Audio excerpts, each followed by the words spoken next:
We've got our scrubs that we change into at the start of each shift. We then put a gown over the top of that, which goes straight to the floor, all the way down our arms. We then have shoe covers for our feet, hair nets to put our hair back in, different types of masks, so we've got surgical masks and FFP3 masks, gloves, and then our visors that go over the top of everything.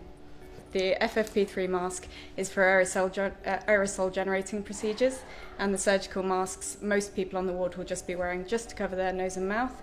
They protect us from anything that the patient's kind of breathing out. Okay, so our final check: mask, gown, gloves, face visor, name badge.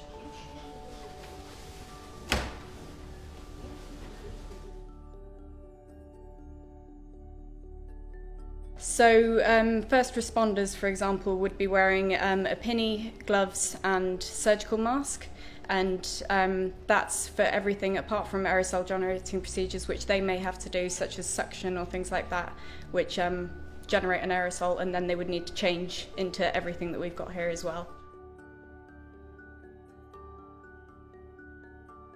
So we use them because everyone on this ward has COVID.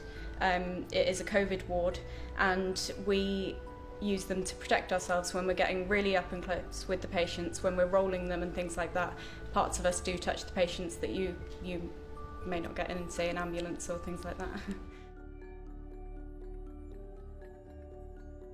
What we do is we follow Public Health England guidance as much as we can. And so do, I know, our ambulance colleagues and the police colleagues. Everyone has their own guidance to follow. It is important to try and follow that guidance as much as you can, because, as you know from what's going on in the UK and throughout the world, PPE is in scarce resource. Specialised areas use specialised masks, so it really is about the area that you're working in. When removing our equipment, we call this doffing. We follow a very specific procedure because this is where you're most likely to be contaminated, is when you're actually taking off your equipment. So the first thing is to take the gloves off, which Izzy's just done, and placed in the clinical waste. We then use hand sanitizer gel. Secondly, we take off our gown. We undo all of the bows at the back of the gown. And we then very, very carefully roll the gown off ourselves, turning it inside out as we do so. This then gets rolled into a ball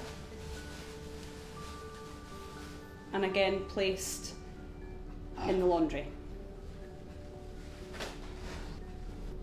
Our next stage is to take off the visor, and we do this by taking the strap off the back and pulling it away from our face and into the clinical waste.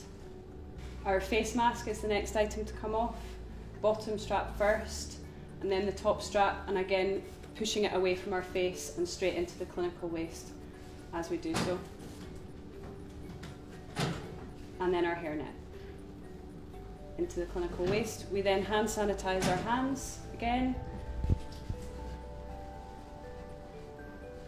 Does it get complicated remembering what bits of kit you need for what circumstances? We're getting used to it slowly.